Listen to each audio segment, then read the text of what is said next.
Welcome to Real Battles, Real People. I'm your host, Christian Bancore, and I have Michelle with me. How are you doing?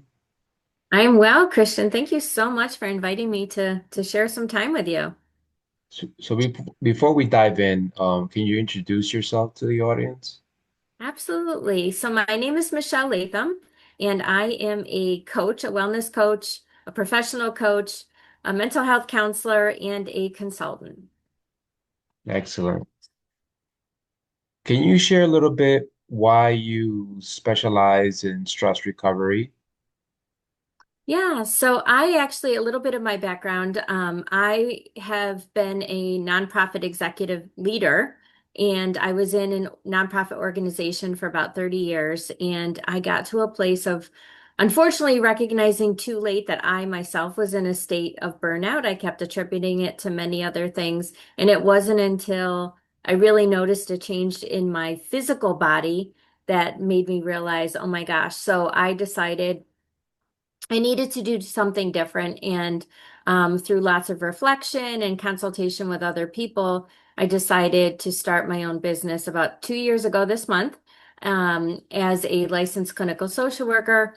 Excuse me, being able to help other people manage their stress to protect their well-being, physical well-being, their mental health well-being, and their social health.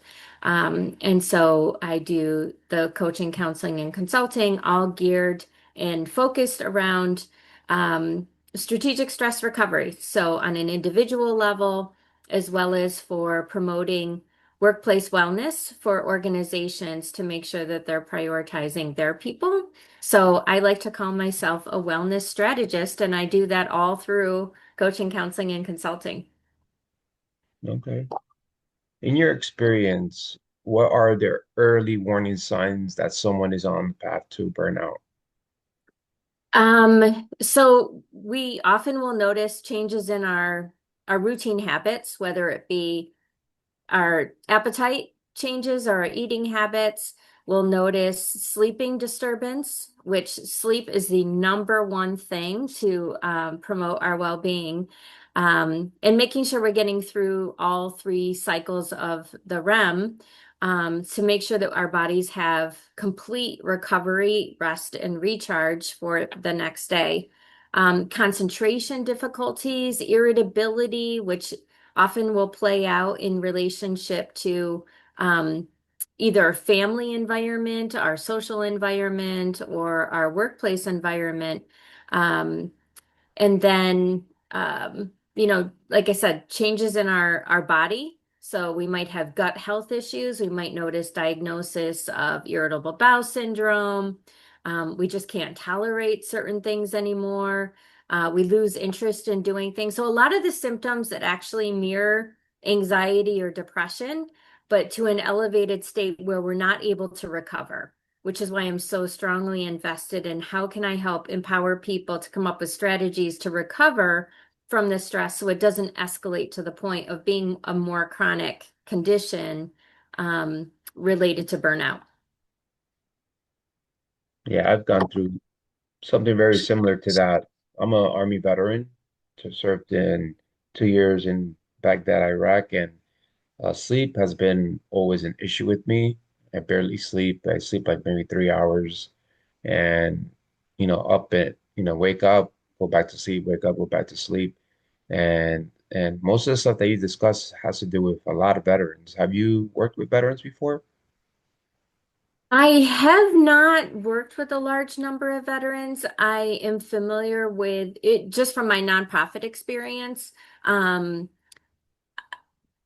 Not to go off on a tangent, but I remember how alarming it was to learn just how many, particularly children, of families who were involved with the military and the impact it was having on the children, because that's who I worked mostly with.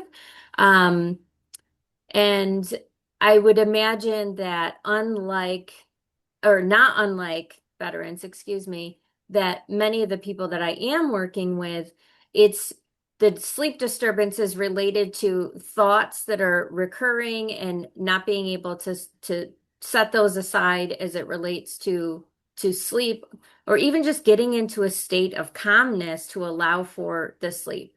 Um, conditioning and those effective strategies around that. But I would love to hear more, from you, like what has your experience been?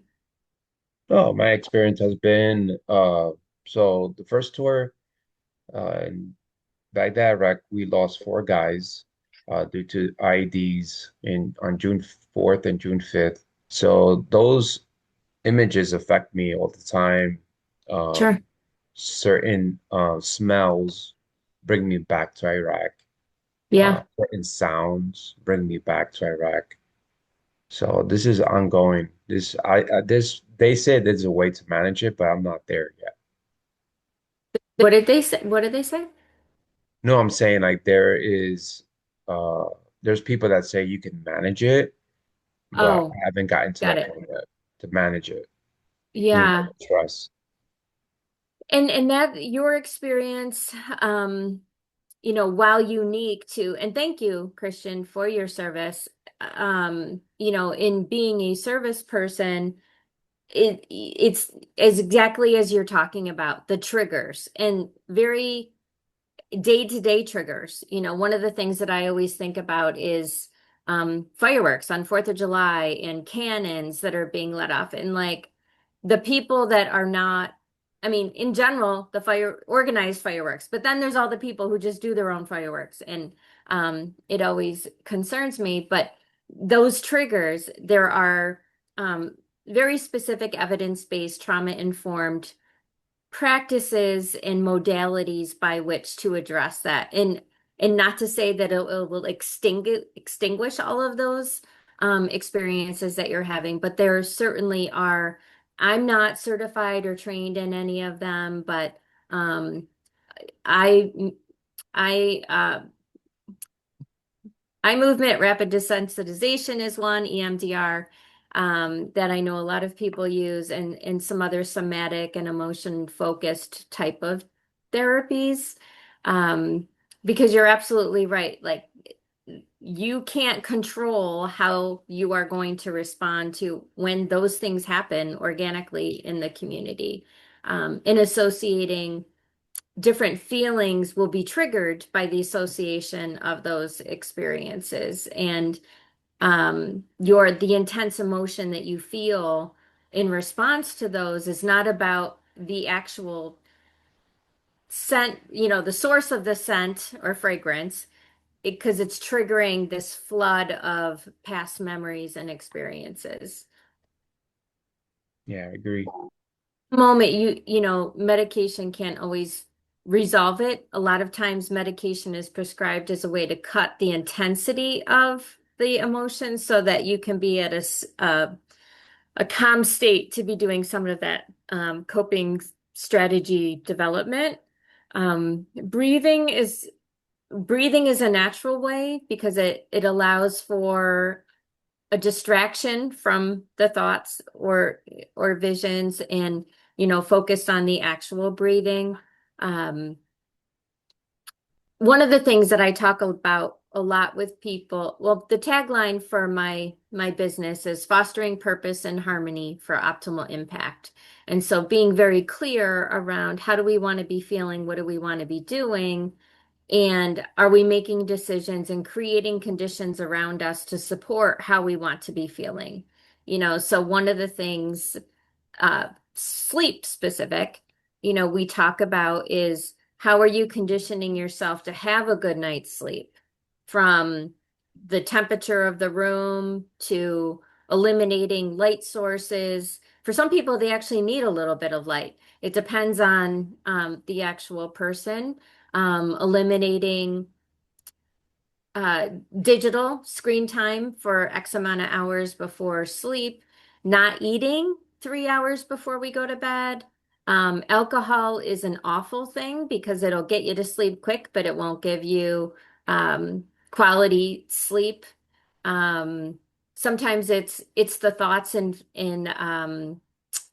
vision. So I was just reading a book called Mind Your Gut, and it talks about having a thought record. So if you're having a trouble getting to sleep, intentionally just write out all the thoughts you're having, and You just get it out and say, okay, now's not the time for me to be thinking about all these things. Tomorrow's another day, and really trying to just put that to rest. So it's an experiment and finding what works for you.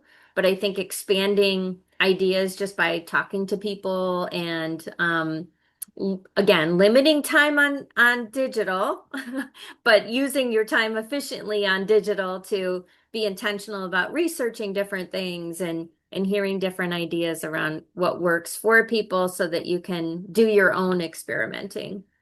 Yeah. So what type of therapy are you using with your clients? The work that I do is very strengths-based and solution focused. So if you remember me asking you, so what's one thing you have found to be effective?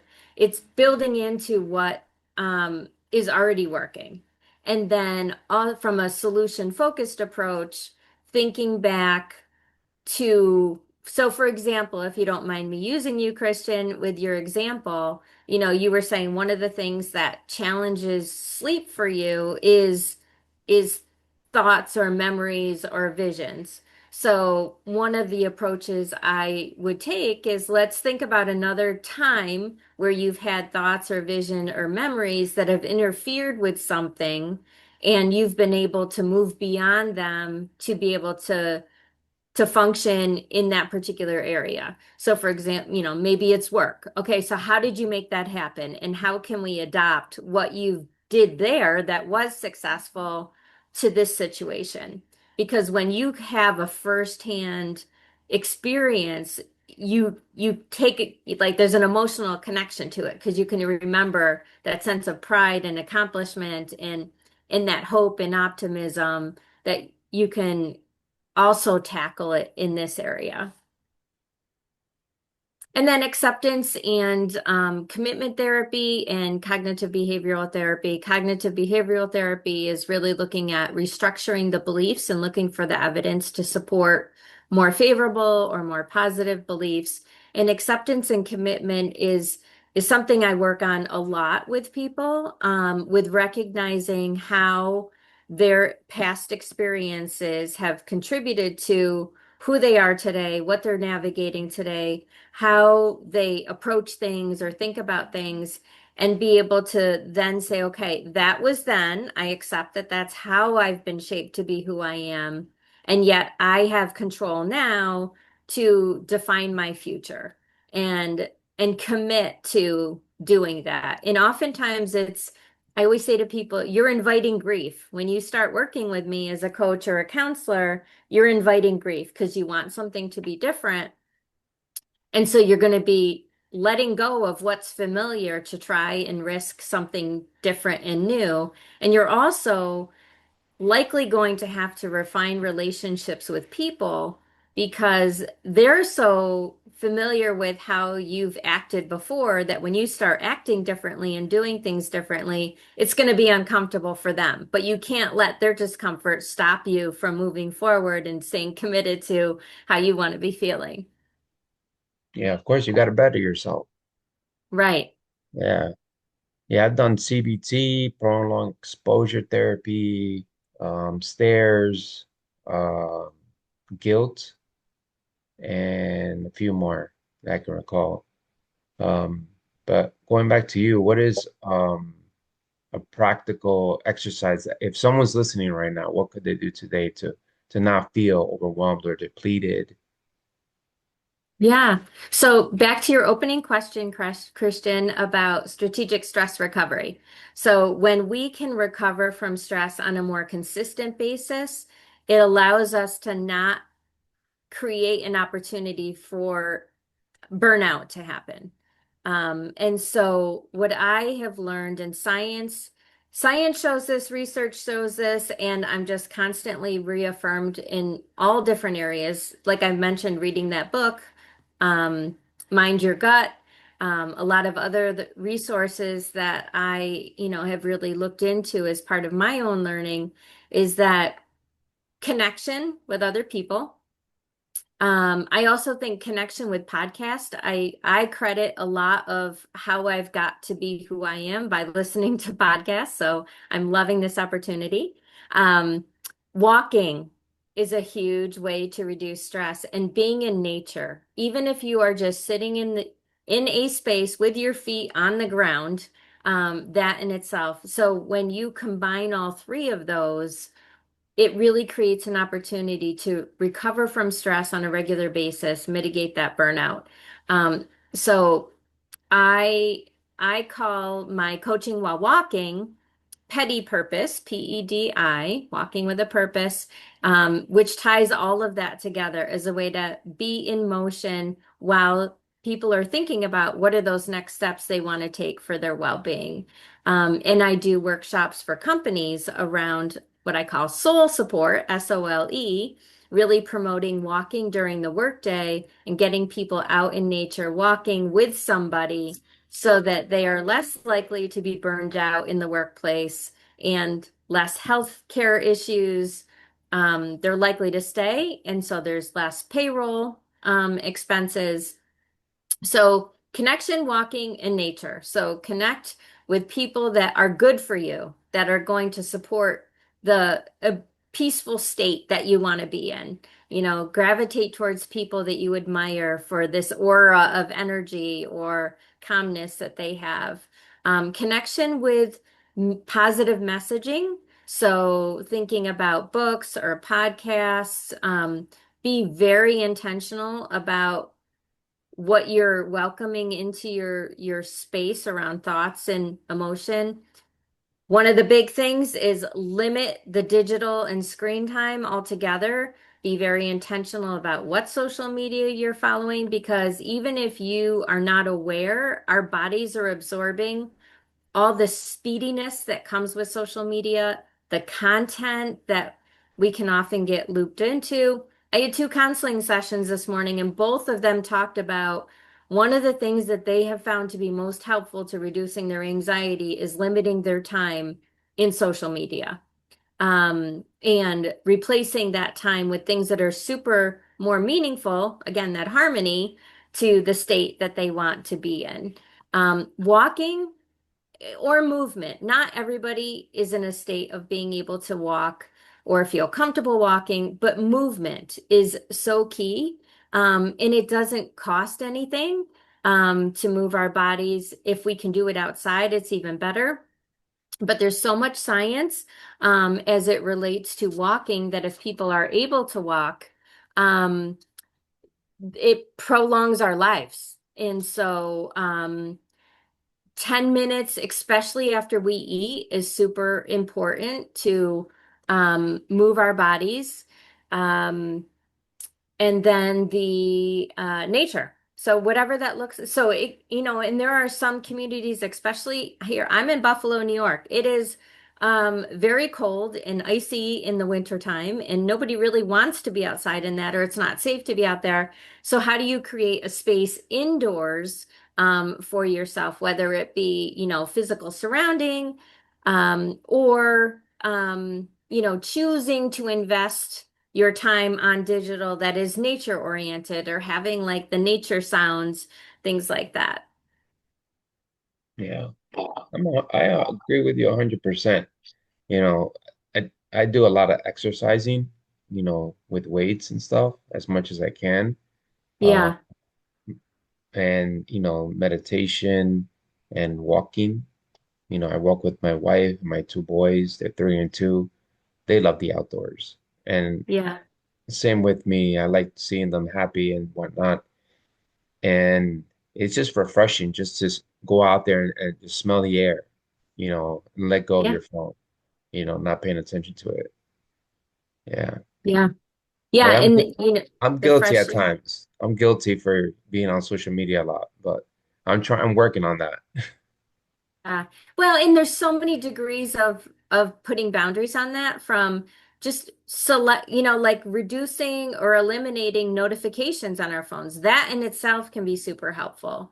Um, I encourage a digital detox of 24 hours, just turn the phone off altogether. Some people it's not possible to do that for whatever reason, but keeping the phone in another room, putting the phone on airplane mode, um, deleting apps. You know, there's so many things that there can be, incremental actions towards that doesn't feel as anxiety producing. Um, but, one of the things, you reminded me of talking, going out and doing a walk with your family. So there's the walking nature and connection right there, right? And you're connected because you're present and you're focused. You have common language because you're like, oh my gosh, look at that, whatever. And it fosters so much more of that mindfulness that it's also critical to our physical health. Mhm. And it also brings us back as adults, we can get really jaded, right? Like negativity, annoyance. But kids, I remember when I was doing family counseling and I'd meet with a child and they would say something like, here's a here's a flower for you, and it'd be a dandelion. Well, adults often are like, get that weed out of my yard, right? Like they don't see the beauty in the dandelion. But kids can help bring us back to appreciating the gifts that we have every day, and to not take them for granted. So as we close out, is there one thing or one practice that can help people uh, w with building their resilience to look forward? So I will say two things. It is really important for us to get clear about who we truly are. And so one of the things I like to do is a values activity, but it's not anything that, requires somebody else to help you with. But, do a Google search and look for values or, kind of get some ideas from values and do this quick exercise of, set the timer for 5 minutes and choose the 10 most resonating values for you, like what truly reflects who you are. And then set the timer again for 2 minutes and narrow those 10 down to five.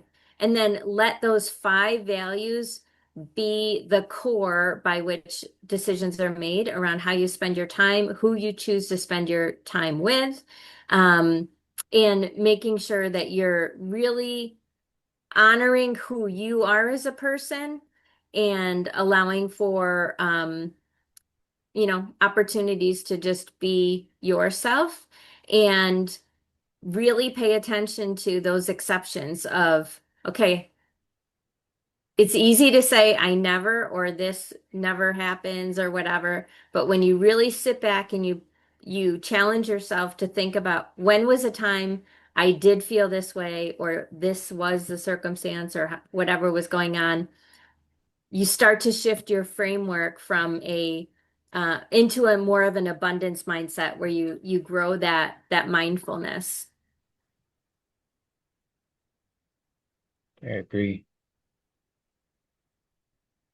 So is there any way, do you have information if someone wants to contact you, someone in the audience wants to contact you, an email or your page?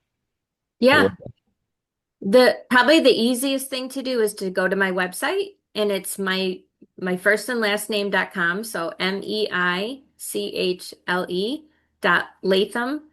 I'm sorry, MEICHLE Latham, LATHAM.com. And from there, all my contact information is on there. All my social handles are on there. So that's probably just the easiest way. Awesome. Well, thank you so much for being on my show. What a great time to have you here. Yeah, I really enjoyed talking with you, Christian. I feel like I could keep talking. Yeah, let's keep going. Well, you Well, are thank you doing so much. amazing things, and I think your audience is probably a community of people who have been following you and have found so much value in what you're doing. So thank you. Appreciate it. Thank you so much. You got it. This is Real Battles, Real People. Take care, everybody.